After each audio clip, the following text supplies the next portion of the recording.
Les amis, bonjour, j'espère que vous allez bien. Moi, ça va. Aujourd'hui, petite vidéo pour reparler de cet iPhone 17 parce que la vidéo précédente a fait un peu débat dans les commentaires. Après, je comprends totalement, mais je voulais refaire un point dessus. Et comme l'indique le titre de cette vidéo, je vous conseille l'iPhone 17. Bien évidemment. On va revenir sur la vidéo précédente très rapidement, mais on va revenir aussi sur l'iPhone 17 parce que c'est vrai, une bonne partie de la vidéo précédente parlait surtout d'iOS 26 et pas de l'iPhone 17. Donc je vais vous refaire un petit point. J'espère pas faire une vidéo trop longue cette fois, mais ça devrait le faire. Merci les amis, encore une fois je vous remercie énormément parce que là c'est un truc de fou. On a pris ne serait-ce que là, je crois, environ en 30 heures, on a pris une centaine d'abonnés. C'est un truc de fou. Franchement, merci à tous ceux qui s'abonnent. Les amis, sachez-le, ça ne coûte rien. Moi, ça m'aide beaucoup. Ça m'aide à avancer. Ça m'aide à pouvoir vous proposer des vidéos comme celles que je fais. À me donner envie de commander les produits et de me faire un avis, alors que c'est vrai que c'est un peu compliqué dans ma situation. Il faut que j'achète moi-même les produits, donc c'est pas évident. Mais voilà, je fais ça parce que c'est quelque chose qui me plaît et parce que je vois que ça vous plaît. Vous aimez bien mes vidéos et la manière dont je les tourne. Ça vous semble un peu plus naturel et c'est exactement le but recherché. Moi, je suis comme vous à la base sur YouTube. Je suis un passionné de tech qui commence à en avoir un peu marre des vidéos qu'on voit sur YouTube parce elles sont toutes hyper scriptées, elles sont toutes, enfin, il y a toujours un fil conducteur, c'est toujours la même chose. On a l'impression en fait de regarder des publicités déguisées. Et moi, j'avais envie simplement de voilà, me lancer. Quand j'ai reçu mon Z Fold 7, je me suis dit, je vais faire une vidéo, voilà, mon avis à chaud, machin, tout ça. Et juste, on va parler. On va parler parce que moi, je pense que enfin, moi, en tout cas, c'est ça qui me manque sur YouTube. Donc, merci de soutenir ça, les amis. Merci beaucoup. N'oubliez pas, chaque fois que vous le pouvez, à lâcher le petit like, ça soutient grave la chaîne. Je sais aussi que vous pouvez booster les vidéos. J'avoue que je sais même pas comment ça marche. Moi, j'ai jamais boosté une vidéo. Je sais même pas où est le bouton. Je crois que c'est à côté du like ou quelque chose, mais il me semble pas l'avoir. C'est peut-être que les membres premium. Je sais même pas ce que c'est les boosts, mais merci à ceux qui boostent aussi. Ça fait grave plaisir. Les likes, les boosts, les commentaires, le petit abonnement, la cloche, et là, vous êtes pépites, les amis. Bref, trêve de bavardage, on va parler de ce petit iPhone 17 très mignon, les amis. Franchement, bon, esthétiquement, rien de nouveau, hein, vous l'avez compris. On est sur la même chose que l'iPhone 16. Enfin, en revanche, on a, comme je vous l'ai dit, et moi, c'est ça qui m'a fait passer le pas cette année, parce que depuis l'iPhone 12, j'attends ça. J'attends que sur la version de base, on ait l'écran que cet iPhone mérite d'avoir. Donc un écran LTPO, 120 Hz, ProMotion, moi j'adore. Maintenant, sur cet écran, sachez-le, pour ceux qui sont ultra sensibles comme moi au rafraîchissement, le LTPO est géré assez étrangement par Apple et en fait, on a vraiment des moments où bah, le téléphone tombe à 1 et ensuite à 60, 120 et en fait, le changement de fréquence se ressent par moment.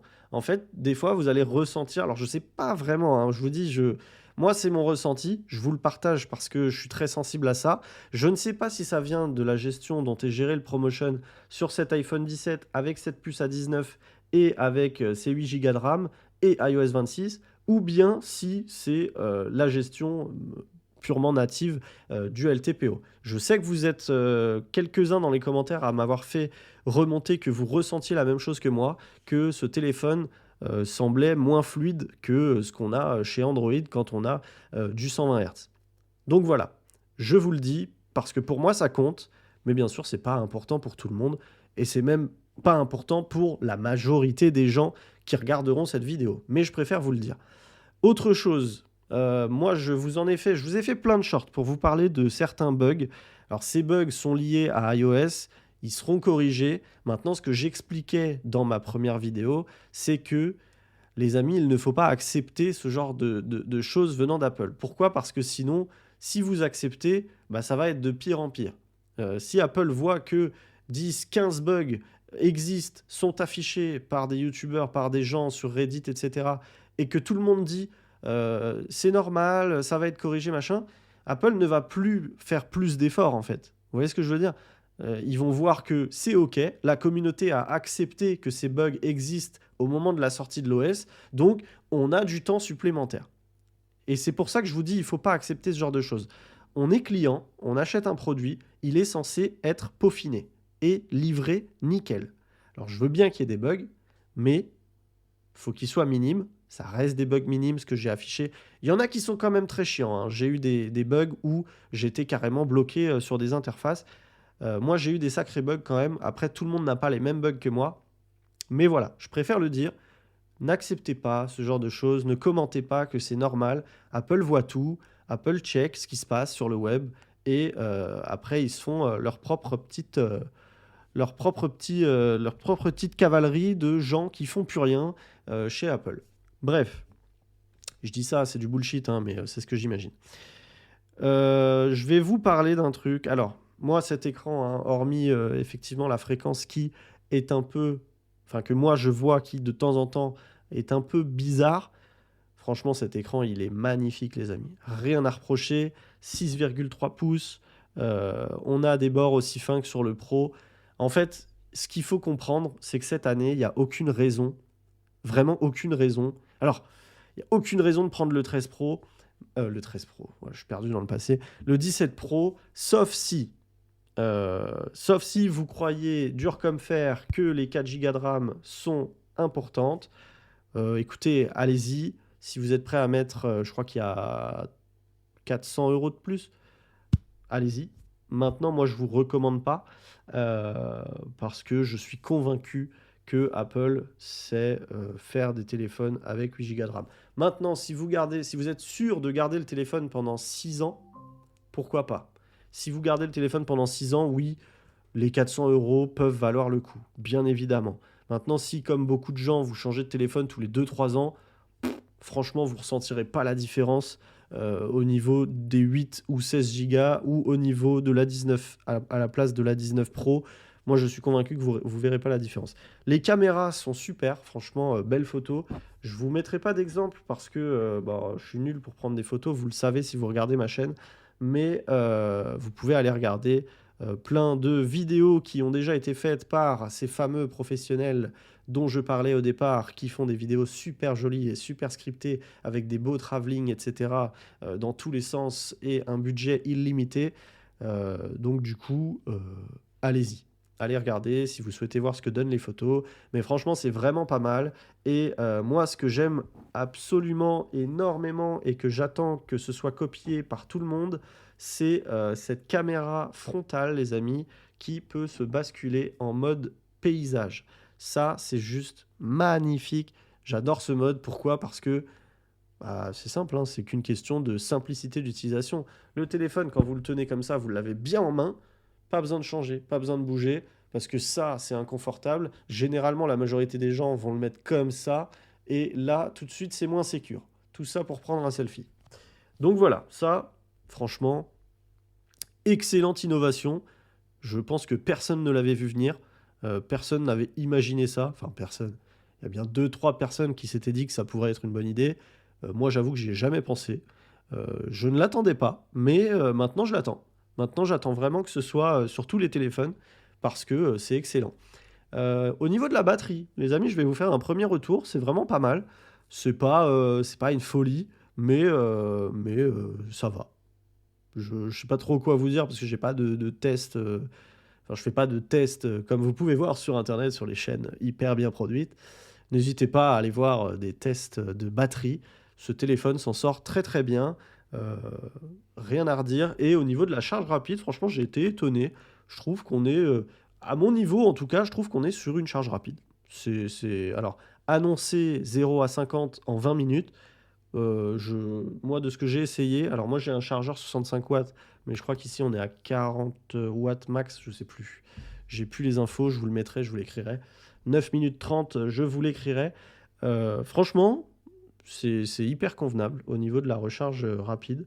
Et puis voilà, après au niveau des performances, sachez-le, j'ai essayé Destiny. Ça marche nickel chrome, zéro lag, hyper fluide, hyper beau. Bon après, hyper beau, c'est pas très dur à faire sur un écran aussi petit, Mais non, vraiment, moi, Destiny, c'est devenu mon jeu de référence parce que je le trouve hyper beau, le jeu. Euh, alors, je joue pas à Genshin et tout, ces trucs comme ça, là. Mais Destiny, nickel, ça marche hyper bien, hyper fluide. Par contre, j'ai remarqué, attention les amis, alors je sais pas si c'est parce que c'est les premiers jours que le téléphone est encore en train de s'optimiser au niveau de la batterie, mais sur Destiny, la batterie, elle fond, mais grave quoi.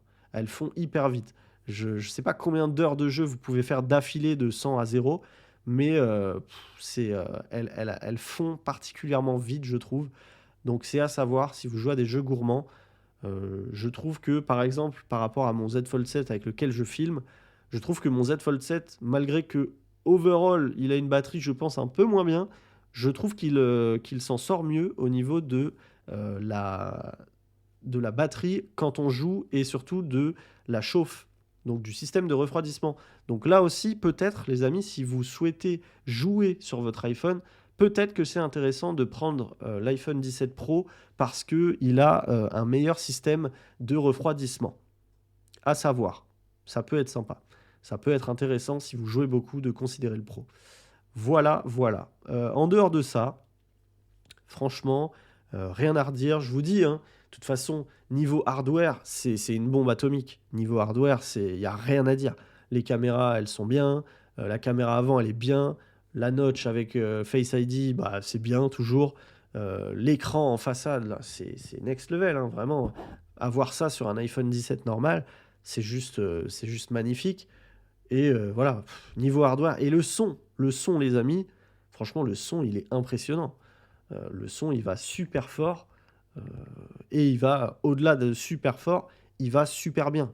Il explose pas les oreilles. On n'a pas des sons qui sont grésillés, etc. C'est vraiment. Bon, de toute façon, Apple, on les connaît. Mais je trouve que au niveau du son, c'est vraiment, vraiment pas mal. Voilà. Euh, je pense que j'ai fait le tour. Je voulais pas faire une vidéo trop, trop, trop longue parce que, en fait, cette vidéo, elle s'adresse à ceux qui se demandent est-ce que c'est le moment d'upgrader? Vous êtes beaucoup dans cette situation, les gens qui ont des iPhones surtout, parce que honnêtement, on va pas se mentir, il y a très peu de gens qui switchent d'Android à iPhone, euh, mais vous êtes nombreux à vous demander, voilà, j'ai un iPhone 13, j'y réfléchis, je sais pas si je veux changer, est-ce que c'est le moment, est-ce que je dois prendre le 17, est-ce que je dois prendre le Pro? Et cette vidéo, elle est là pour ça. Est-ce que vous devez switcher et upgrader d'un 13, d'un 14 ou même d'un 15? Honnêtement, si vous avez une version normale du téléphone, pas une Pro, je pense que quoi qu'il arrive, c'est intéressant.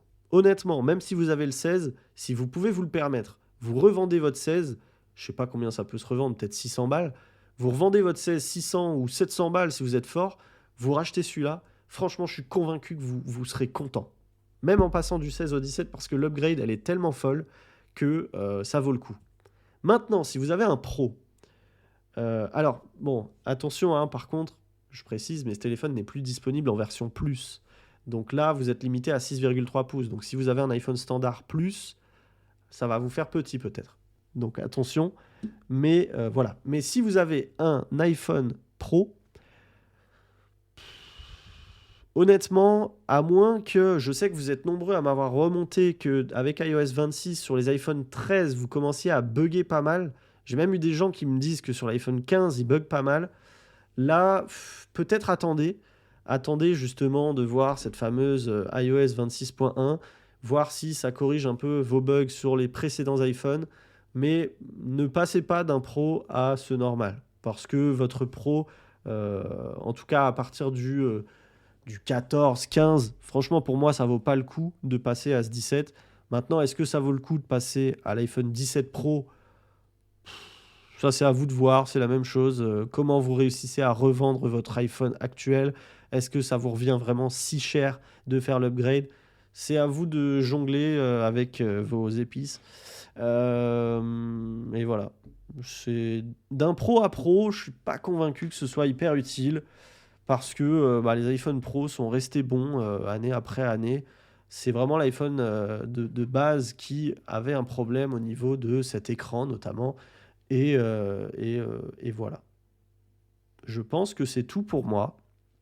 N'hésitez pas, bien entendu, comme d'habitude, dans les commentaires, à me laisser votre avis, à me poser vos questions et à me dire, tiens, on va refaire comme d'habitude, je vais vous lancer une petite phrase à me donner pour me dire que vous avez regardé jusqu'ici. Et ben là, je vois Oasis, on va dire, je suis tombé sur une oasis.